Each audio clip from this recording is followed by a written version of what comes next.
ഈ ഈസ്റ്റർ ദിനത്തിൽ നിങ്ങളുടെ ജീവിതത്തിനകത്ത് എന്താണ് സംഭവിക്കുന്നത്?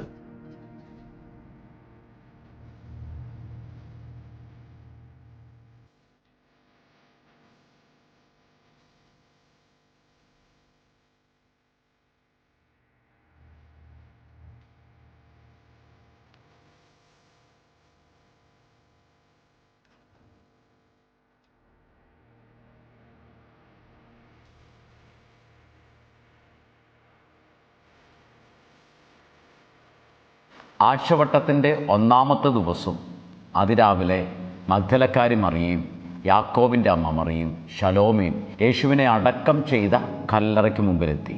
வாரத்தின் முதலாம் நாள் அதிகாலையிலே மக்தலேனா மரியாள், யாக்கோபின் தாயாகிய மரியாள், சலோமா என்பவர்கள் சேர்ந்து യേശുവിനുடைய കല്ലറിനുடைய അരുകാമയിലെ വരുகிறார்கள். കല്ലറയിൽ നിന്ന് കല്ല് ഉരുട്ടിക്കളഞ്ഞതായിട്ട് അവർ കാണുകയാണ്. கல்லறையில் நின்று கல்லு புரட்டப்பட்டிருப்பதை அவர்கள் காண்கிறார்கள்.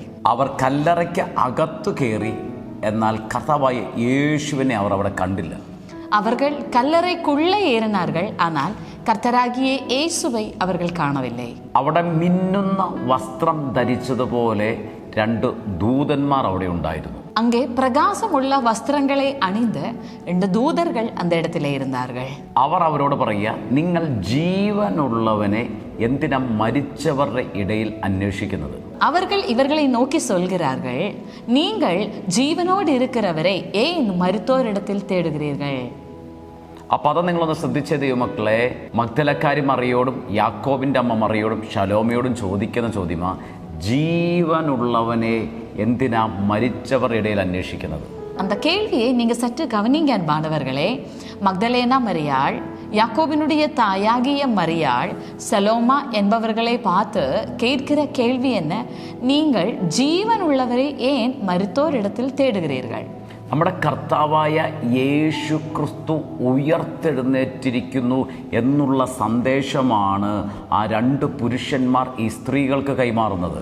நம்முடைய கர்த்தராகிய இயேசு கிறிஸ்துவானவர் உயிரோடு எழுந்திருக்கிறார் என்றதான செய்திதான் இந்த 2 புருஷர்கள் இந்த ஸ்திரீகளுக்கு கொடுக்கிறது. മത്തായിയുടെ സുവിശേഷവും മർക്കോസിൻ്റെ സുവിശേഷവും ലൂക്കോസിൻ്റെ സുവിശേഷവും ഇതിനകത്തെല്ലാം ഒരുപോലെ പറയുന്നൊരു വേർഡാണ്, കർത്താവ് ഇവിടെ ഇല്ല, യേശു ഉയർത്തെഴുന്നേറ്റിരിക്കുന്നുവെന്ന്. மத்தேயு எழுதின சுவிசேஷம், மார்க் எழுதின சுவிசேஷம், லூக்கா எழுதின சுவிசேஷத்தில் எல்லாம் ஒருபோல சொல்லப்படுகிற ஒரு வார்த்தை தான், கர்த்தராகிய இயேசுவானவர் இங்கே இல்லை, அவர் உயிரோடு எழும்பினார். ഹല്ലേലൂയ, ഹല്ലേലൂയ, ആമേൻ. 3 സുവിശേഷത്തിനകത്തും മഗ്ദലക്കാരി മറിയയും യാക്കോബിൻ്റെ അമ്മ മറിയയും ശലോമയും കല്ലറയ്ക്കൽ ചെന്നതും അവിടെ ദൂതന്മാർ അവരോട് സംസാരിക്കുന്നതും ഈ 3 സുവിശേഷങ്ങളും നമുക്ക് കാണുവാൻ സാധിക്കും. இந்த 3 சுவிசேஷங்களிலேயும் மக்தலேனா மரியாள், யாக்கோபினுடைய தாயாகிய மரியாள், சலோமா என்பவர்கள் இந்த கல்லறையினுடைய அருகாமையில் வருகிறதும், அவர்கள் இந்த கல்லறையில் இயேசுவை காணவில்லை என்ற விஷயവും நம்ம பார்க்கிறோம். അവർ പറയുകയാണ്, കർത്താവായ യേശു ക്രിസ്തു ഇവിടെ ഇല്ല, അവൻ ഉയർത്തെഴുന്നേറ്റിരിക്കുന്നു. அவர்கள் சொல்கிறார்கள், கர்த்தராகிய இயேசுவானவர் இங்கே இல்லை, அவர் உயிரோடு எழும்பி இருக்கிறார். മത്തായിയുടെ സുവിശേഷം 28-ാം അധ്യായം 7-ാമത്തെ വാക്യത്തിനകത്ത് നമുക്ക് കാണുവാൻ കഴിയും, ദൂതന്മാർ ഈ സ്ത്രീകളോട് പറയുകയാണ്, യേശു മരിച്ചവരുടെ ഇടയിൽ നിന്ന് ഉയർത്തെഴുന്നേറ്റു എന്ന് വേഗം ചെന്ന് യേശുവിൻ്റെ ശിഷ്യന്മാരോട് പറയുവിൻ. மத்தேயு எழுதின சுவிசேஷம் 28வது அதிகாரம் 7வது வசனத்தில் அவர்கள் இந்த ஸ்திரீகளிடத்தில் இவ்விதமாக சொல்கிறார்கள், நீங்கள் சீக்கிரம் போய் அவர் மரித்தோரில் இருந்து எழுந்தார் என்று அவருடைய சீஷர்களுக்கு சொல்லுங்கள்.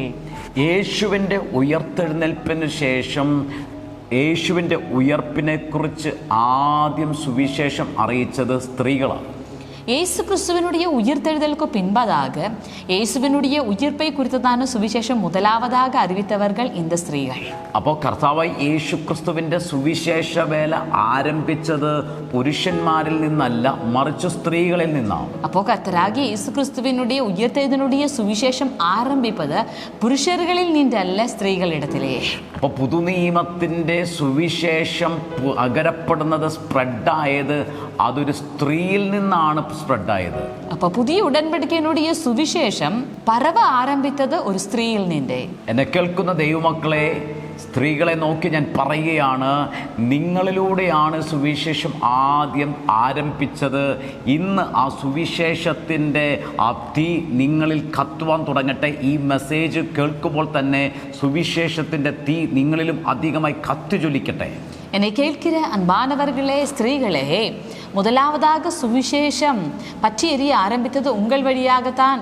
இன்றைக்கும் இந்த வார்த்தையை நீங்கள் கேட்கும்போது அந்த சுவிசேஷத்தினுடைய அக்கினி உங்களுடைய உள்ளங்களே பற்றி எரிய வைக்கட்டும். உங்கள் வழியாக திரளான ஜனங்கள் சுவிசேஷத்தை அறியட்டும். ഓ മഗ്ദലക്കാരി മറിയയിലൂടെയും യാക്കോബിൻ്റെ അമ്മ മറിയയിലൂടെയും ശലോമയിലൂടെയും പുറപ്പെട്ട ആ സുവിശേഷം, യേശുവിൻ്റെ ഉയർപ്പിനെ കുറിച്ചുള്ള സുവിശേഷമാണ് ഇന്ന് ലോകത്തിൻ്റെ അറ്റത്തോളം കത്തിപ്പടരുന്നത്. மக்தலேனா மரியாள், யாக்கோபினுடைய தாயாகிய மரியாள், சலோமா என்பவர் வழியாக முதலாவதாக பரப்பப்பட்ட சுவிசேஷம் தான் இன்றைக்கு உலகமெங்கும் അമേൻ പറ്റി എരിந்து പരവിക്കൊണ്ടിരിക്കുന്നത്. ഇന്ന് ഞങ്ങൾ ഈ വേർഡ് കൈമാറുമ്പോൾ ഇതിനകത്തു ചില സ്ത്രീകളുടെ മേൽ ഈ സുവിശേഷത്തിൻ്റെ അഗ്നി ആളിക്കത്തട്ടെ. സുവിശേഷത്തിൻ്റെ ആത്മാവിനാൽ നിറയപ്പെടട്ടെ. അഭിഷേകത്തിൻ്റെ പകർച്ച നിങ്ങളുടെ മേൽ സംഭവിക്കട്ടെ.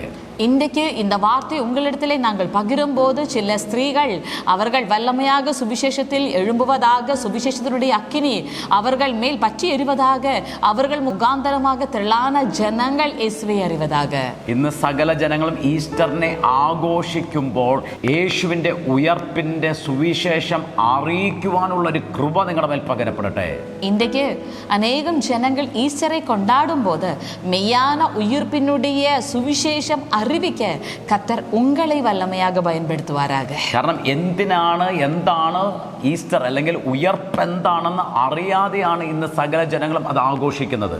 ആമേൻ. കാരണം இந்த ஈஸ்டர் உயிர்ப்பு என்றால் என்ன என்று அறியாமல் தான் அநேகம் நபர்கள் அதை கொண்டாடி கொண்டிருக்கிறார்கள். കർത്താവായ യേശു ക്രിസ്തു മരിച്ചത് നമ്മുടെ പാപങ്ങൾക്ക് വേണ്ടിയിട്ടാണ് നമുക്കറിയാം. கர்த்தராகிய இயேசுவானவர் மரித்தது நம்முடைய பாவங்களுக்காகவே என்று சொல்லி ആമേൻ നമുക്ക് தெரியும். എന്നാൽ ഈ ദിവസങ്ങളിൽ ഏറ്റവും കൂടുതൽ ബിസിനസ് നടക്കുന്നത് മദ്യത്തിൻ്റെ ബിസിനസ്സാണ്. ഏറ്റവും കൂടുതൽ ബിസിനസ്സുകൾ നടക്കുന്നത് കാരണം അനേകർ മദ്യപാനം കഴിച്ചുകൊണ്ടാണ് ഇതിനെ ആഘോഷിക്കുന്നത്. ஆனால் இந்த நாட்களில் மிக அதிகமாகவே அமேன் நடக்கிறதான் ஒரு பிஸ்னஸ் தான் மதுபானத்தினுடைய பிஸ்னஸ் என்று சொல்லி அநேகம் நபர்கள் இந்த ஈஸ்டரை கொண்டாடுவதே மதுபானம் அருந்திதான் கொண்டாடுகிறார்கள். ഉയർത്തെഴുന്നേറ്റ യേശു ആദ്യം പറഞ്ഞത് നിങ്ങൾക്ക് സമാധാനമെന്നാണ്. ഉയർത്തെഴുന്ന യേശു முதலாவதாக சொன்ன காரியம் உங்களுக்கு சமாதானம். എന്നാൽ ഈ ഈസ്റ്റർ ദിനങ്ങളിൽ ഒരു കുടുംബത്തിൽ പോലും സമാധാനം അനുഭവിക്കാൻ അവരെ കൊണ്ട് സാധിക്കുന്നില്ല. ஆனால் இந்த ஈஸ்டர் நாட்களில் ஒரு குடும்பத்தில கூட அவர்களுக்கு சமாதானம் அனுபவிக்க முடியவில்லை. ഈ ദിവസങ്ങളിൽ കൊലപാതകങ്ങൾ വർദ്ധിക്കുക, இந்த நாட்களில் கொலைகள் பெருகுகிறது, ഈ ദിവസങ്ങളിൽ അപകട മരണങ്ങൾ വർദ്ധിക്കുക, இந்த நாட்களில் ஆக்சிடென்ட் டெத்ஸ் அதிகரிக்கிறது, ഈ ദിവസങ്ങളിൽ മദ്യപാനത്തിനും മയക്കുമരുന്നിനും അധികം ആളുകൾ വീണുപോയിക്കൊണ്ടിരിക്കുക, இந்த நாட்களில் மயக்குமருந்தும் மதுபானம் இவைகளில் அநேக நபர்கள் விழுந்து போய் கொண்டிருக்கிறார்கள். കാരണം എന്തിനാണ് യേശു ഉയർത്തെഴുന്നേറ്റതെന്ന് ഇവർ അറിയാതെ ഇവർ തൻ്റെ പാപങ്ങൾക്കകത്ത് നിന്നാണ് ഇത് ആഘോഷിക്കുന്നത്. எதற்காக கர்த்தராகிய இயேசுவானவர் உயிர்த்தெழுந்தார் என்பதை மறந்து அவர்களுடைய பாவ வாழ்க்கையிலேயே அவர்கள் இதை கொண்டாடுகிறார்கள். എന്നാൽ റോമാലേഖനം 4-ാം അധ്യായം 24-ാമത്തെ വാക്യം നമ്മൾ വായിക്കുമ്പോൾ അവിടെ വചനം പറയുന്നു, നമ്മുടെ അതിക്രമങ്ങൾ നിമിത്തം മരണത്തിനേൽപ്പിച്ചും നമ്മുടെ നീതീകരണത്തിനായി ഉയർപ്പിച്ചുമിരിക്കുന്നു എന്ന്. കർത്താവായ യേശുവിനെ നമ്മുടെ പാപങ്ങൾ അതിക്രമങ്ങൾ നിമിത്തം മരണത്തിനേൽപ്പിച്ചും നമ്മുടെ നീതിക്കായി ഉയർപ്പിച്ചും എന്ന് വചനം പറയുന്നു. ஆனால் ரோமருக்கு எழுதிய நிருபம் 4வது அதிகாரம் 24வது வசனம் இவ்விதமாக சொல்கிறது, அவர் நம்முடைய பாவங்களுக்காக ஒப்பு கொடுக்கப்பட்டும் நாம் நீதிமான்களாய் இருக்கப்படுவதற்காக எழுப்பப்பட்டும் இருக்கிறார். വചനം ശ്രദ്ധിച്ചേ, വചനം പറയാ, അതിക്രമങ്ങൾ നിമിത്തം യേശു കർത്താവിനെ പാപത്തിനേൽപ്പിച്ചു, നമ്മുടെ നീതീകരണത്തിനായി യേശു കർത്താവിനെ ഉയർപ്പിച്ചുമിരിക്കുന്നു. കാരണം നമ്മുടെ പാപങ്ങൾ നിമിത്തം യേശു മരിച്ചുവെങ്കിൽ കർത്താവായ യേശുവിൻ്റെ നീതി നമ്മൾ പ്രാപിക്കാൻ വേണ്ടി, നമ്മൾ നീതീകരിക്കപ്പെടുവാൻ വേണ്ടി, നമ്മൾ നീതിമാന്മാരാകുവാൻ വേണ്ടിയിട്ടാണ് യേശു ഉയർത്തെഴുന്നേറ്റിരിക്കുന്നത്. வசனம் சொல்லுது பாருங்க, நம்முடைய அக்கிரமங்களுக்காக ஆமென் அவர் அடிக்கப்பட்டும் ஆனால் நம்முடைய நீதிக்காகவே அவர் உயிர்ப்பிக்கப்பட்டும் இருக்கிறார் என்று சொல்லி. அப்படி என்றால் ஆமென், நம்முடைய பாவங்களுடைய விடுதலைக்காக இயேசுவானவர் சிலுவையிலே மரித்தார் என்று சொன்னால் வசனம் கவனிங்க, நம்முடைய நீதிக்காகவே அவரை உயிர்ப்பிக்கப்படுத்தினார். കാരണം അതിന് തൊട്ടു മുമ്പ് പറയുന്നത് അബ്രഹാമിനെ കുറിച്ചാണ്. വിശ്വാസികളുടെ പിതാവായ അബ്രഹാമിനെ കുറിച്ച് പറയുന്നു. അബ്രഹാം വിശ്വസിച്ചു, അത് അവന് നീതിയായി കണക്കിട്ടു എന്ന് വചനം പറയുന്നു. ஏனென்றால் அதற்கு முந்தின வார்த்தைகள் ஆபிரகாமை குறித்து சொல்கிறது. ஆபிரகாம் விசுவசித்தான், அது அவனுக்கு நீதியாக எண்ணப்பட்டது என்று சொல்லி. എന്നാൽ അടുത്ത വാക്യത്തിനകത്ത് പറയുക, റോമാലേഖനം 4-ാം അധ്യായം 23-ാമത്തെ വാക്യത്തിനകത്ത് പറയുന്നു, ആമേൻ, അത് അബ്രഹാമിനെ വിചാരിച്ചു മാത്രമല്ല നമ്മളെ വിചാരിച്ചും കൂടി അത്രേ പറഞ്ഞിരിക്കുന്നത്. ரோமர்க்கெழுதிய நிருபம் 4வது அதிகாரம் அவனுடைய 23வது வசனம் சொல்கிறது, அது அவனுக்கு நீதியாக எண்ணப்பட்டது என்பது அவனுக்காக மாத்திரமல்ல நமக்காகவும் எழுதப்பட்டிருக்கிறது என்று சொல்லி. അബ്രഹാം വിശ്വസിച്ചു, അബ്രഹാമിന് അത് നീതിയായി കണക്കിട്ടു. ആമേൻ. ഗവനിക, ആബ്രഹാം വിശ്വസിത്താൻ അവനുക്ക് അത് നീതിயாக എണ്ണപ്പെട്ടത്. എന്നിട്ട് പറയാ, അത് അബ്രഹാമിന് ഉദ്ദേശിച്ചു മാത്രമല്ല നമ്മളെയും കൂടെ വിചാരിച്ചിട്ടാണ് അബ്രഹാമിനോട് അത് പറഞ്ഞിരിക്കുന്നത്. ஆனால் வார்த்தை என்ன சொல்கிறது, அது ஆபிரகாமுக்காக மட்டுமல்ல, ஆமென், விசுவசிக்கிற நமக்காகவும் அது நீதியாக எண்ணப்படும்படியாகவே. ഹല്ലേലൂയ. അപ്പൊ അബ്രഹാമിന് നീതി കണക്കിട്ടെങ്കിൽ യേശു കർത്താവിന്റെ മരണ പുനരുത്ഥാനത്തിൽ നമ്മൾ വിശ്വസിക്കുമ്പോൾ ആ നീതി നമ്മുടെ മേലും വെളിപ്പെടുകയാണ് ചെയ്യുന്നത്. ஆபிரகாமுக்கு நீதி கணக்கிடப்பட்டது என்று சொன்னால், ஆமென், நாமும் ஆமென், ஹல்லேலூயா, இயேசு கிறிஸ்துவினுடைய மரண உயிர்த்தெழுதலில் விசுவசிக்கும் போது நமக்கும் அது நீதியாக எண்ணப்படுகிறது என்று சொல்லி வார்த்தை சொல்கிறது. ആമേൻ. എങ്ങനെയാണ് ഈ നീതി നമുക്ക് പ്രാപിക്കാൻ പറ്റുന്നത്, നമുക്ക് സ്വീകരിക്കാൻ പറ്റുന്നത്, നമ്മുടെ മേൽ അത് വെളിപ്പെടുന്നത്? ആമേൻ. റോമാലേഖനം 4-ാം അധ്യായം 25-ാമത്തെ വാക്യം പറയുന്നു, നമ്മുടെ കർത്താവായ യേശുവിനെ മരിച്ചവരിൽ നിന്ന് ഉയർപ്പിച്ചവനിൽ വിശ്വസിക്കുന്ന നമുക്കും ആമേൻ ആ നീതി കണക്കിടുകയാണ് ചെയ്യുന്നത്. அன்பானவர்களே, எவ்விதமாக இந்த நீதி நமக்கு எண்ணப்படுகிறது என்று நாம் பார்க்கும் போது அந்த இடத்தில் வார்த்தை விதமாக சொல்கிறது, கர்த்தராகிய இயேசு கிறிஸ்துவை மரித்தோரிடத்திலிருந்து உயிரோட எழுப்பின கர்த்தர் மேல் நம்பிக்கை வைக்கும் போது ஆமென் நமக்கும் அது நீதியாக எண்ணப்படுகிறது என்று சொல்லி வார்த்தை சொல்கிறது. ആമേൻ. കർത്താവായ യേശു ക്രിസ്തുവിന്റെ ക്രൂശീകരണത്തിലും പുനരുത്ഥാനത്തിലും യേശുവിനെ ഉയർപ്പിച്ച പിതാവിലും നമ്മൾ വിശ്വസിക്കുമ്പോൾ ആ യേശു ക്രിസ്തുവിലുള്ള നീതി നമ്മുടെ മേൽ പകരപ്പെടുകയാണ് ചെയ്യുന്നത്. ஆமென். கவனிங்க அன்பானவர்களே, நாம் கர்த்தராகிய இயேசு கிறிஸ்துவினுடைய மரணத்திலும் உயிரோடு எழுப்பின பிதாவிலும் நாம் விசுவசிக்கும் போது நமக்கும் அது நீதியாக எண்ணப்படுகிறது. ഹല്ലേലൂയ. നീതി എന്ന് പറഞ്ഞാൽ ഒരു പാപം പോലും ചെയ്യാത്ത അവസ്ഥയ്ക്കാണ് നീതി എന്ന് പറയുന്നത്. நீதி என்று சொன்னால் ஒரு தடவை கூட பாவம் செய்யாத அந்த தன்மைக்கே நீதி என்று சொல்கிறது. ആമേൻ. കർത്താവ് നമ്മളെ വിശുദ്ധനായി കുറ്റമില്ലാത്തവനായി കാണുന്ന അവസ്ഥയ്ക്കാണ് നീതീകരണം എന്ന് പറയുന്നത്. கர்த்தர் நம்மை ஒரு பரிசுத்தவானாக குற்றமில்லாத ஒரு பதவியிலே காண்கிற அந்த அனுபவத்திற்கு தான் நீதி என்று சொல்வது. അപ്പോൾ നമ്മുടെ സ്വർഗീയ പിതാവ് നമ്മളെ പാപിയാണെന്ന് പറഞ്ഞ് തള്ളിക്കളയുകയല്ല, നമ്മളെ കുറ്റമില്ലാത്തവനായി കണ്ട് നമ്മളെ ചേർത്ത് പിടിക്കുകയാണ് കർത്താവായ യേശു ക്രിസ്തുവിന്റെ ഉയർപ്പിലൂടെ സംഭവിക്കുന്നത്. அப்போ பிதாவாகிய தேவன் நம்மை ஒரு பாவி என்று சொல்லி தள்ளி விடவில்லை, நம்மை ஒரு நீதிமான் என்று சொல்லி பக்கத்தில் அணைத்து நிறுத்துகிற அனுபவத்திற்கு தான் மெய்யான ഉയർത്തെഴുന്നേൽ വഴിയാകെ നടക്കുന്ന അനുഭവം. അപ്പൊ യേശു ക്രിസ്തുവിന്റെ ഉയർത്തെഴുന്നേൽപ്പിലൂടെ സംഭവിച്ചത് എന്താണെന്നറിയാവോ? തള്ളപ്പെട്ടവരായിരുന്ന നമ്മൾ, ദൂരസ്ഥരായിരുന്ന നമ്മളെ പിതാവിൻ്റെ വാത്സല്യത്താൽ നമ്മളെ നീതീകരിച്ചു, നമ്മളെ ചേർത്ത് പിടിച്ചു, പിതാവിനോട് നമ്മളെ ചേർത്ത് നിർത്തുകയാണ് ചെയ്തത്. அப்ப கர்த்தராகிய இயேசு கிறிஸ்துவினுடைய சிலுவை மரணம் வழியாக என்ன நடந்தது? தள்ளப்பட்டவர்களாயிருந்த நம்மை சிலுவை மரணம் வழியாக அவரோடு அனைத்து சேர்த்து പിടുത്ത് നമ്മയും അവർ നീതിമാനാക മാറ്റുகிறாർ. അതുകൊണ്ട് റോമാലേഖനം 5-ാം അധ്യായം പറയുന്നത്, വിശ്വാസത്താൽ നീതീകരിക്കപ്പെട്ട ശേഷം നമ്മുടെ കർത്താവായ യേശു ക്രിസ്തു മൂലം നമുക്ക് ദൈവത്തോട് സമാധാനമുണ്ടെന്ന്. அதனால் தான் ரோமர்க்கெழுதிய நிருபம் 5வது அதிகாரம் 1வது வசனம் சொல்கிறது, இப்பொழுது விசுவாசத்தினாலே நீதிமான்கள் ஆக்கப்பட்ட நமக்கு பிதாவாகிய தேவனோடு சமாதானம் உண்டு என்று சொல்லி. മക്കളെ, യേശു കർത്താവിൻ്റെ ഉയർത്തെഴുന്നേൽപ്പിൽ നിങ്ങൾ മറ്റൊന്നും അറിഞ്ഞില്ലെങ്കിലും ഇന്ന് ഈ സത്യത്തെ മനസ്സിലാക്കിക്കേ. യേശു കർത്താവിൻ്റെ ഉയർത്തെഴുന്നേൽപ്പ് മൂലം നമ്മൾ നീതീകരിക്കപ്പെട്ട് നമുക്ക് ദൈവത്തോട്, പിതാവാം ദൈവത്തോട് സമാധാനമുണ്ട്. പിതാവ് നമ്മളെ ചേർത്ത് പിടിച്ചിരിക്കുകയാണ്. அன்பானவர்களே, கர்த்தராகிய இயேசு கிறிஸ்துவினுடைய சிலுவை மரணம் உயிர்த்தெழுதல் வழியாக வேற ஒன்றும் நாம் அறியாவிட்டாலும் அந்த உயிர்த்தெழுதல் முகாந்தரமாக இப்பொழுது பிதாவாகிய தேவனோடு கூட நமக்கு சமாதானம் உண்டு. அவர் நம்மை அன்போடு கூட அரவணைத்து கொண்டிருக்கிறார். மார்க்கு எழுதின சுவிசேஷம் 16வது அதிகாரம் அதனுடைய 6வது வசனம் இவ்விதமாக சொல்கிறது, ஆமென், பயப்படாதிருங்கள், சிலுவையில் அறையப்பட்ட நசரேயனாகிய இயேசுவை தேடுகிறீர்கள், அவர் உயிரோடு எழுந்தார், அவர் இங்கே இல்லை, இதோ அவர் അവരെ வைத்த இடம்.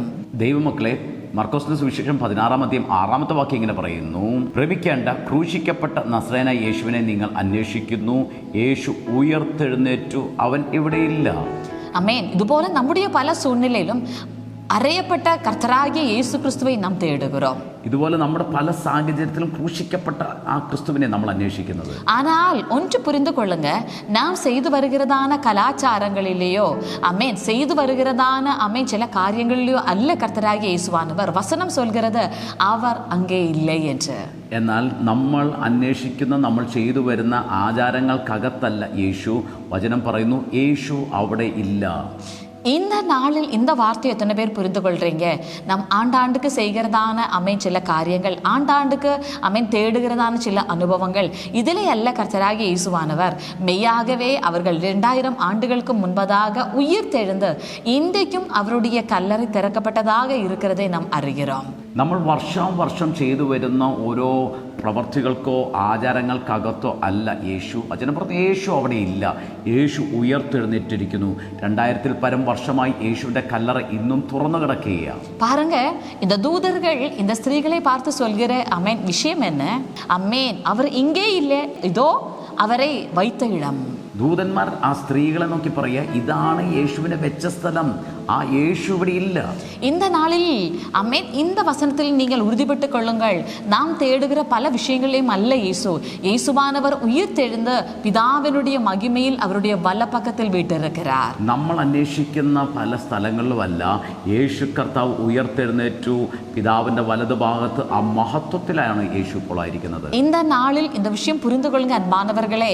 கர்த்தராகிய இயேசு கிறிஸ்துவை இனி நாம் தேட வேண்டியது அமேன் நம்முடைய பழைய கலாச்சாரங்களுக்குள்ளே அல்ல, மெய்யாகவே அமேன் பிதாவாகிய தேவனுடைய மகிமையில் அமேன் ரட்சிப்பு வழியாக இயேசு கிறிஸ்துவை தேடும் போது நிச்சயமாகவே നമുക്ക് അവരെ കണ്ടടയ முடியும். ഇതുപോലെ അമേൻ പിതാവിന്റെ മഹത്വത്തിലായിരിക്കുന്ന യേശു ക്രിസ്തുവിനെ നമ്മൾ ആ മഹത്വത്തിൽ അന്വേഷിക്കുമ്പോൾ നിശ്ചയമായിട്ടും മഹത്വത്തിലുള്ള കർത്താവിനെ നമുക്ക് കാണുവാൻ സാധിക്കും. ദൂതர்கள் சொல்கிறது, നസറായനാകിയ യേശുவை நீங்க தேடுகிறீர்கள், அவர் உயிர்த்தெழுந்தார், இங்கே இல்லை. ദൂതന്മാർ പറയുന്ന നസറായനായ യേശു ക്രിസ്തുവിനെ നിങ്ങൾ അന്വേഷിക്കുന്നു, ആ യേശു ഇവിടെ ഇല്ല, യേശു ഉയർത്തെഴുന്നേറ്റു. അൻപാനവர்களே, യേശു ഒരു ചരിത്ര അമേൻ പുരുഷനല്ല, മാറാക മെയ്யான ജീവനുള്ള ദേവൻ. അമേൻ, അവർ നസറായനാകിയ യേശു സിലുവയിൽ അടിക്കപ്പെട്ടവരാக ഇരുന്നും 3-ാം നാൾ ഉയർത്തെഴുந்து ഇன்றைக்கும் ജീവിക്കുന്ന ജീവനുള്ള ദേവൻ. യേശു കർത്താവ് ഒരു ചരിത്ര പുരുഷനല്ല ദൈവമക്കളെ. യേശു കർത്താവ് ജീവനുള്ള ദൈവമാണ്. യേശു കർത്താവ് നമുക്ക് വേണ്ടി ക്രൂശിക്കപ്പെട്ടു, എന്നാൽ 3-ാം ദിവസം യേശു ഉയർത്തെഴുന്നേറ്റു. இந்த நாளில் உலகமெல்லாம் ஒரு கடமைக்காக ஒரு நாள் உயிர்த்தெழுதலை கொண்டாடும் போது கர்த்தர் மெய்யாகவே உங்களை அழைப்பது, ஒவ்வொரு நாளும் நீங்கள் உயிர்த்தெழுதலுடைய வல்லமையை உங்களுடைய வாழ்க்கையிலே അനുഭവിക്കുம்படியாக. ലോകം മുഴുവൻ വർഷം ഒരു ദിവസം മാത്രം ഈസ്റ്റർ ആഘോഷിക്കുമ്പോൾ കർത്താവ് ആഗ്രഹിക്കുന്ന നിങ്ങൾ ഓരോ ദിവസവും ആ ഉയർത്തെഴുന്നേൽപ്പിന്റെ അനുഭവത്തിലും ശക്തിയും പ്രാപിച്ചു മുന്നോട്ട് പോകാനാണ്. அன்பானவர்களே, நாம் பாவத்திலே மரித்தவர்களாக இருக்கிற சூழ்நிலை ஆனாலும் சரி, கர்த்தராகிய இயேசுவானவர் உயிரோடு எழுந்தவர் என்ற நம்பிக்கையோடு அவரிடத்தில் நாம் வரும்பொழுது நம்மையும் நம்முடைய பாவங்களை நீக்கி உயிர்ப்பிக்க அவர் போதுமானவராக இருக்கிறார். ദൈവമക്കളെ, നമ്മൾ പാപത്തിൻ്റെ അവസ്ഥയിലും അടിമത്തത്തിലുമായിരുന്നാലും യേശു കർത്താവ് നമുക്ക് വേണ്ടി ഉയർത്തെഴുന്നേറ്റു എന്നുള്ള വിശ്വാസത്താൽ നമ്മൾ കർത്താവിൻ്റെ അരികിലേക്ക് വരുമ്പോൾ ആ പാപത്തിൻ്റെ ബന്ധനത്തിൽ നിന്ന് നമ്മളെ ഉയർത്തെഴുന്നേൽപ്പിക്കുവാൻ യേശു ശക്തനത്രേ. அது மட்டுமல்ல, நம்முடைய மன நிலைமையிலேயும் சரி, என்னெல்லாம் சூழ்நிலைகள் ஒரு மரணத்தினுடைய அனுபவம் வழியாக அமேன் துக்கத்தோடு, பாரத்தோடு, துயரத்தோடு, வேதனையோடு இருக்கிறீர்களா, அந்த எல்லையிலேயுமே சரி சந்தோஷம், சமாதானம், தெய்வீகமான திருப்தியை தந்து അമേ നമ്മുടെ മനതുകളെ, ഇതയങ്ങളെ മറുമീഴ്ചയ്ക്ക് കൊണ്ടുവരാൻ യേശു പോതുമാനവർ. ഇതുപോലെ നമ്മുടെ മരണത്തിന്റെ അവസ്ഥയിലാണോ, നമ്മുടെ വേദനയുടെ ദുഃഖത്തിലെ അനുഭവത്തിലാണോ, പ്രയാസത്തിന്റെ അനുഭവത്തിലാണോ, ഇവിടെ നിന്നെല്ലാം നമ്മൾ ഉയർത്തെഴുന്നേൽപ്പിച്ച് ഒരു ആനന്ദത്തിന്റെ, സന്തോഷത്തിന്റെ അനുഭവത്തിൽ കൊണ്ടുവരാൻ കർത്താവിനെ കൊണ്ട് സാധിക്കും. ரோமர்கெழுதிய நிருபம் 8வது அதிகாரத்தில் 11வது வசனம் சொல்கிறது, கிறிஸ்துவேசுவை மரித்தோரிடத்திலிருந்து உயிரோடு எழும்பி பண்ணினவருடைய ஆவி உங்களுக்குள்ள இருந்தால், உங்களுடைய சரீரம் சாவுக்கு ஏதுவாக இருந்தாலும் உங்களுடைய சரீரங்களையும் அவர் உயிர்ப்பிப்பார் என்று. ദൈവമക്കളെ, റോമാലേഖനം 8-11 വാക്യം നിങ്ങൾ ശ്രദ്ധിച്ച് ആ വചനം ഇങ്ങനെ പറഞ്ഞു: യേശുവിനെ മരിച്ചവരിൽ നിന്ന് ഉയർപ്പിച്ചവൻ്റെ ആത്മാവ് നിങ്ങളിൽ വസിക്കുന്നുവെങ്കിൽ ക്രിസ്തുയേശുവിനെ മരണത്തിൽ നിന്ന് ഉയർപ്പിച്ചവൻ നിങ്ങളിൽ വസിക്കുന്ന തൻ്റെ ആത്മാവിനെ കൊണ്ട് നിങ്ങളുടെ മർത്യ ശരീരങ്ങളെ ജീവിപ്പിക്കും. அதனுடைய அர்த்தம் என்ன அன்பானவர்களே? நம்முடைய சரீரத்தில் கூட ஏதாவது மரணத்துக்கு ஏதுவான ஒரு பலகீனத்தோடு நாம் இருக்கிறோம் என்று சொன்னாலும் கிறிஸ்துவேசுவை மருத்துவரிடத்திலிருந்து உயிரோடு எழும்ப பண்ணினதான ஆவியானவருடைய வல்லமை நம்முடைய சரீரத்திலையும் செயல்பட்டு நம்மையும் உயிர்ப்பிக்கும் என்று வசனம் சொல்கிறது. നമ്മുടെ ശരീരം മരണത്തിൻ്റെ അവസ്ഥയിലായിരുന്നാലും യേശു കർത്താവിനെ മരണത്തിൽ നിന്ന് ഉയർത്തെഴുന്നേൽപ്പിച്ച പിതാവിൻ്റെ ആത്മാവ് നമ്മുടെ മർത്യ ശരീരങ്ങളെയും ജീവിപ്പിക്കും. பாருங்க அன்பானவர்களே, நம்முடைய வாழ்க்கையினுடைய என்னெல்லாம் எல்லையிலே நாம் ஒரு மரணத்தினுடைய அனுபவத்தில் இருந்தாலும் இயேசுவானவர் உயிரோடு எழும்பினவராக இருப்பதனாலே நம்முடைய வாழ்க்கையிலும் ஒரு உயிர்த்தெழுதலுடைய வல்லமையை நம்மளால் அனுபவிக்க முடியும். മക്കളെ, നമ്മുടെ ജീവിതത്തിൽ ഏതൊക്കെ അവസ്ഥയിലിരുന്നാലും യേശു കർത്താവിനെ ഉയർത്തെഴുന്നേൽപ്പിച്ച ആ ഉയർത്തെഴുന്നേൽപ്പിൽ നമ്മൾ വിശ്വസിച്ചാൽ നമ്മുടെ മരണത്തിൻ്റെ അവസ്ഥയിൽ നിന്ന് നമുക്ക് ഉയർത്തെഴുന്നേൽപ്പിൻ്റെ അനുഭവത്തിലേക്ക് നമുക്ക് വരുവാൻ കഴിയും. இன்றைக்கு எங்களுடைய வார்த்தை கேட்கும்போது இது நீங்கள் ஏதோ ஒரு நாள் ஒரு வாரத்தில் கொண்டாடுகிறதான ஒரு சாதாரணமான அனுபவம் அல்ல. நாள்தோறும் உங்களுடைய வாழ்க்கையிலே உங்களுக்கு உயிர்த்தெழுதலுடைய மகிமையை அனுபவிக்க முடியும். ഈ സന്ദേശം നിങ്ങൾ കേൾക്കുമ്പോൾ ഇത് ഒരു തവണയോ ഒരു ആഴ്ചയിലോ നടക്കേണ്ടതല്ല. ഓരോ ദിവസവും ഈ ഉയർത്തെഴുന്നേൽപ്പിന്റെ അനുഭവങ്ങളെ നിങ്ങൾക്ക് അനുഭവിക്കാൻ കഴിയും. இயேசுவானவர் ஒரே தரம் உயிரோடு எழும்பினார். ஆனால் இயேசு கிறிஸ்துவை குறித்து சாட்சி சொல்கிற அப்போஸ்தலர்கள் ஒவ்வொரு நாளும் இயேசு கிறிஸ்துவினுடைய உயிர்ப்பை உலகத்துக்கு எடுத்து காட்டினார்கள். യേശു ഒരിക്കലായിട്ട് ഉയർത്തെഴുന്നേറ്റു, എന്നാൽ അപ്പോസ്തലന്മാർ ഓരോ ദിവസവും ആ ഉയർത്തെഴുന്നേൽപ്പിനെ അനുഭവിക്കുകയും അവർ അത് ലോകത്തിന് വെളിപ്പെടുത്തുകയും ചെയ്തു. அப்படி என்றால் இன்னைக்கு இதோ உங்களுக்கு ஒரு அன்பான அழைப்பு, நீங்களும் இந்த உயிர்த்தெழுதலுக்கு சாட்சிகளாக மாற முடியும். അങ്ങനെയാണെങ്കിൽ നിങ്ങളെ ഞങ്ങൾ സ്നേഹത്തോടെ ക്ഷണിക്കുകയാണ് ഈ ഉയർത്തെഴുന്നേൽപ്പിന്റെ അനുഭവത്തിലേക്ക് പ്രവേശിക്കുവാൻ.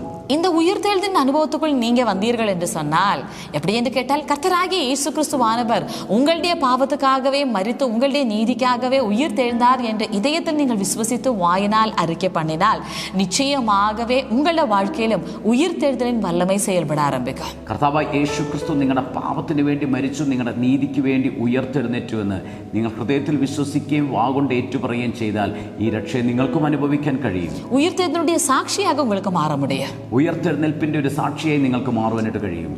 ஆண்டுக்கு ஒரு நாள் அல்ல அன்பானவர்களே, ஆமென். ஒவ்வொரு நாளும் உயிர்த்தெழுதலின் வல்லமையோடு கூட வாழ கர்த்தர் உங்களுக்கு உதவி செய்வார். വർഷത്തിൽ ഒരിക്കലല്ല, ഓരോ ദിവസവും ആ ഉയർത്തെഴുന്നേൽപ്പിന്റെ മഹത്വത്തിൽ ജീവിക്കുവാൻ കർത്താവ് നിങ്ങൾക്ക് കൃപ നൽകും. உங்களுடைய வாழ்க்கையினுடைய என்னெல்லாம் எல்லையில மரணத்தினுடைய சூழ்நிலை, மரணத்தினுடைய இருள் உங்களை தாக்குகிறதோ அந்த இடங்களிலே எல்லாம் உயிர்த்தெழுதலின் வல்லமையானது உங்களை உயிர்ப்பிக்கும்.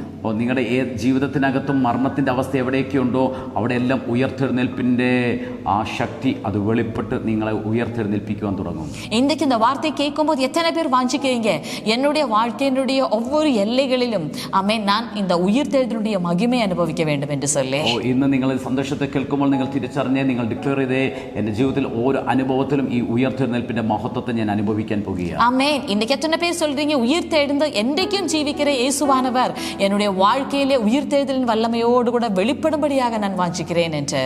ഉയർത്തെഴുന്നേറ്റ് ഇന്നും ജീവിക്കുന്ന ആ യേശു കർത്താവ് എൻ്റെ ജീവിതത്തിലും ആ ഉയർത്തെഴുന്നേൽപ്പിന്റെ മഹത്വത്തെ പകരുവാൻ ഞാൻ ആഗ്രഹിക്കുന്നു. ഈ ഈസ്റ്റർ ദിനത്തിൽ നിങ്ങളുടെ ജീവിതത്തിനകത്ത് എന്താണ് സംഭവിക്കുന്നത്? இந்த ஈஸ்டர் நாளில் உங்களுடைய வாழ்க்கையில் இதுதான் நடக்கிறது. നിങ്ങൾ യേശു കർത്താവിൻ്റെ ഉയർത്തെഴുന്നേൽപ്പിനോട് അനുരൂപരായി രൂപാന്തരപ്പെടുകയാണെന്ന് എത്ര പേർക്ക് തിരിച്ചറിയാൻ കഴിയുന്നു? நீங்கள் இயேசு கிறிஸ்துவினுடைய உயிர்த்தெழுதலுடைய சாயலாக இசைக்கப்படுகிறீர்கள் என்று சொல்லி எத்தனை பேர் புரிந்து கொள்றீங்க? ഒരു മരണത്തിന്റെ അവസ്ഥയിൽ നിന്നും ഉയർത്തെഴുന്നേൽപ്പിച്ച ഉയർത്തെഴുന്നേൽപ്പിന്റെ മഹത്വം നിങ്ങളുടെ ജീവിതത്തിലും നിങ്ങൾ അനുഭവിക്കാൻ പോകുകയാണെന്ന് എത്ര പേർക്ക് മനസ്സിലാകുന്നു? ஒரு மரணத்தினுடைய அனுபவத்தில் நின்றும் உயிர்த்தெழுதலுடைய அனுபவம் உங்களுடைய வாழ்க்கையிலும் வெளிப்பட போகிறது என்று சொல்லி இன்றைக்கு எத்தனை பேர் புரிந்து கொள்றீங்க? ദൈവമക്കളെ, യേശു കർത്താവിന്റെ ഉയർത്തെഴുന്നേൽപ്പിലൂടെ നിങ്ങൾക്ക് എന്താ സംഭവിച്ചേ? നിങ്ങൾ നീതീകരിക്കപ്പെട്ടു. നിങ്ങളുടെ പിതാവ് നിങ്ങളെ ചേർത്ത് പിടിക്കാൻ തുടങ്ങി. നിങ്ങൾക്ക് ദൈവവുമായിട്ടൊരു സമാധാനമുണ്ടായി. നിങ്ങൾക്ക് പിതാവിനോട് ചേർന്നൊരു വാസം ചെയ്യുവാൻ, പിതാവിനോട് ചേർന്ന് വസിക്കുവാനുള്ള ആ വലിയ കൃപ നിങ്ങൾക്ക് ലഭിച്ചിരിക്കുന്നു. தேவனுடைய பிள்ளைகளே, உயிர்த்தெழுதல் முகாந்தரமாக உங்களுடைய வாழ்க்கையில் என்னெல்லாம் நடந்திருக்கிறது, நீங்க நீங்கள் நீதிமான்களாக்கப்பட்டீர்கள். இப்பொழுது நீங்கள் தேவனுடைய சமாதானத்துக்குள் நுழைந்திருக்கிறீர்கள். பிதாவானவர் உங்களை சேர்த்து வைத்திருக்கிறார். പിതാവാകിയ ദേവനോട് കൂടിയുള്ള വാസത്തുക്കുൾ നിങ്ങൾ വന്നുവിട്ടീர்கள். ഇപ്പോൾ നിങ്ങൾ തിരിച്ചറിഞ്ഞേ, നിങ്ങൾ പറഞ്ഞേ ഞാനൊരു അനാഥയല്ല, ഞാൻ അനാഥനല്ല. നിങ്ങൾ തിരിച്ചറിഞ്ഞേ നിങ്ങൾ അനാഥയല്ല, നിങ്ങൾക്കൊരു നല്ല പിതാവ് സ്വർഗത്തിലുണ്ട്. സ്വർഗത്തിലുള്ള നിങ്ങളുടെ കർത്താവ്, നിങ്ങളുടെ ദൈവം, നിങ്ങളുടെ റിയൽ ഫാദറായി നിങ്ങളുടെ മധ്യത്തിൽ ഇറങ്ങി നിൽക്കുകയാണ്. ഇன்றைக்கு நீங்கள் புரிந்து கொள்ளுங்கள், இப்பொழுது நான் அனாதையல்ல, பரலோகத்தில் இருக்கிற என்னுடைய மெய்யான தகப்பன், என்னுடைய நல்ல தகப்பனாக எனக்காக ഇറങ്ങി നിൽக்கிறார். യേശു കർത്താവ് ഉയർത്തെഴുന്നേറ്റപ്പോൾ നിങ്ങളും നിങ്ങളുടെ പാപത്തിൽ നിന്നും ശാപത്തിൽ നിന്നും മരണത്തിൽ നിന്നും നിങ്ങളും യേശുവിനോട് കൂടെ ഉയർത്തെഴുന്നേറ്റ് പിതാവിൻ്റെ പ്രിയ മകനായി മകളായി മാറിയിരിക്കുകയാണ്. സ്വർഗീയ കുടുംബത്തിലെ അംഗമായി നിങ്ങൾ മാറിയിരിക്കുകയാണ്. ഇനി നിങ്ങളുടെ സകല നന്മയും സകല പ്രൊവിഷനും അത് സ്വർഗത്തിൽ നിന്ന് പിതാവിൻ്റെ നിറവിൽ നിന്ന് നിങ്ങൾ അനുഭവിക്കാൻ പോകുകയാണ്. യേശുവാനவர் ഉയരോടെ എഴുപ്പപ്പെട്ട പോത് നീങ്ങളും അവരോട് കൂടെ ഉയരോടെ എഴുപ്പപ്പെട്ട് ഉങ്ങളുടെ പാപത്തിൽ നിന്ന് സാപത്തിൽ നിന്ന് മരണത്തിൽ നിന്ന് നിങ്ങൾ വിടുവിക്കപ്പെട്ട് യേശുവോട് കൂടെ ഇസைக்கப்பட்டிருக்கிறீர்கள். நீங்கள் இப்பொழுது பரலோக ஆசீர்வாதங்களுக்கு உடல் சுதந்திரவாளிகளாக இருக்கிறீர்கள். ഈ ഈസ്റ്റർ ദിനം ആഘോഷമല്ല, അനുഭവമായി മാറട്ടെ. இந்த ஈஸ்டர் நாள் ഒരു കൊണ്ടാട്ടമല്ല, അനുഭവமாக മാറട്டும். God bless you. God bless you. ഞങ്ങൾ ഇപ്പോൾ നിങ്ങൾക്ക് വേണ്ടി പ്രാർത്ഥിക്കാൻ പോകുകയാണ്. இப்பொழுது நாங்கள் உங்களுக்காக ஜெபிக்க போகிறோம். യേശു ഉയർത്തെഴുന്നേറ്റ് ഇന്നും ജീവിക്കുന്ന ദൈവമാകിയാൽ, യേശു ഉയരോടെ എഴുന്ന് ഇന്നും ജീവിക്കുന്ന കർത്തരായിരിപ്പതിനാലേ ആ ഉയർത്തെഴുന്നേൽപ്പിന്റെ ശക്തി ഞങ്ങളെ കേൾക്കുന്ന ഓരോ ഭവനത്തിലും വെളിപ്പെടുവാൻ ഞങ്ങൾ அந்த உயிர்த்தெழுதலுடைய வல்லமை எங்களை கேட்கிற ஒவ்வொரு நபர்களுடைய வாழ்க்கையிலும் வெளிப்படுவதாக. മരണത്തിന്റെ അനുഭവങ്ങൾ ഇവരുടെ കുടുംബത്തിൽ നിന്ന് മാറിപ്പോകട്ടെ. മരണത്തിനുடைய അനുഭവങ്ങൾ இந்த കുടുംബങ്ങളെ വിട്ട് വിലകി പോകട്ടെ. ഉയർത്തെഴുന്നേൽപ്പിന്റെ ശക്തിയും മഹത്വം ഇവരുടെ കുടുംബത്തിൽ നിറയട്ടെ. ഉയർത്തെഴുതലുடைய വല്ലമയും മഹിമയും இந்த കുടുംബങ്ങളിൽ വെളിപ്പെടട്ടെ. കർത്താവേ, ഞങ്ങളുടെ വചനം പറയുന്നല്ലോ, ഞങ്ങളുടെ ആവശ്യങ്ങളൊക്കെയും ദൈവത്തിന്റെ മഹത്വത്തിന്റെ ധനത്തിനൊത്തവണ്ണം ക്രിസ്തുവേശുവിൽ പൂർണ്ണമായി തീർത്തു തരുമെന്ന്. அப்பா, உம்முடைய வார்த்தை சொல்கிறது, எங்களுடைய தேவைகள் எல்லாம் கிறிஸ்து இயேசுவுக்குள் அவருடைய மகிமையின் ஐஸ்வரியத்துக்கு ஏற்றபடியாகவே பூரணமாக நிறைவேற்றப்படும் என்று சொல்லி, ഞങ്ങളുടെ മഹത്വത്തിന്റെ ധനത്തിനൊത്തവണ്ണം ഇവരുടെ ആവശ്യങ്ങളെ ക്രിസ്തുവേശുവിൽ നിറവേറ്റുന്നതിനായി നന്ദി.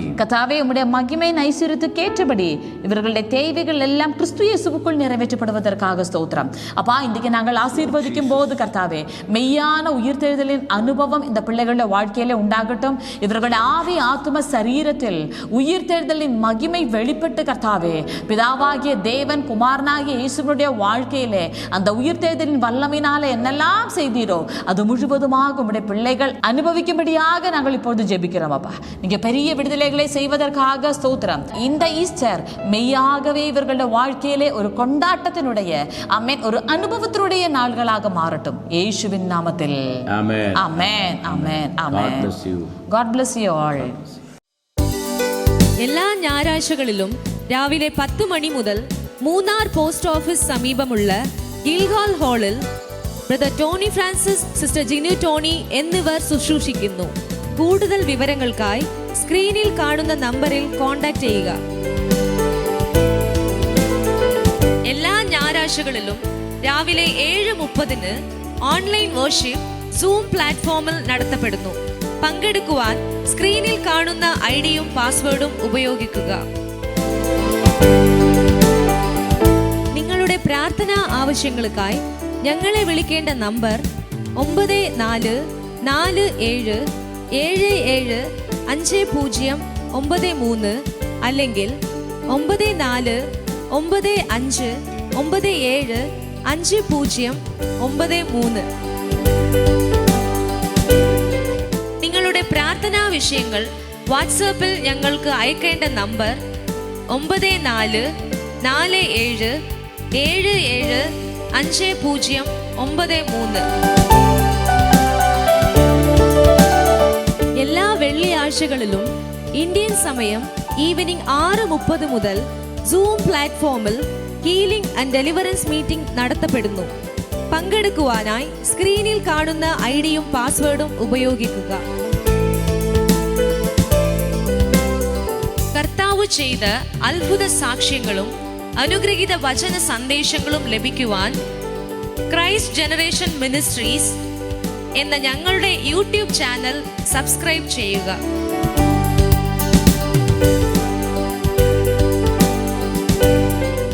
Brother Tony Francis sister Jinu ടോണിയുടെയും അപ്കമിംഗ് മീറ്റിംഗിനെ കുറിച്ച് അറിയുവാനും മീറ്റിംഗ് നടത്തുവാനും 9447442660 എന്ന നമ്പറിലോ 9447775093 എന്ന നമ്പറിലോ ഞങ്ങളെ കോൺടാക്റ്റ് ചെയ്യുക.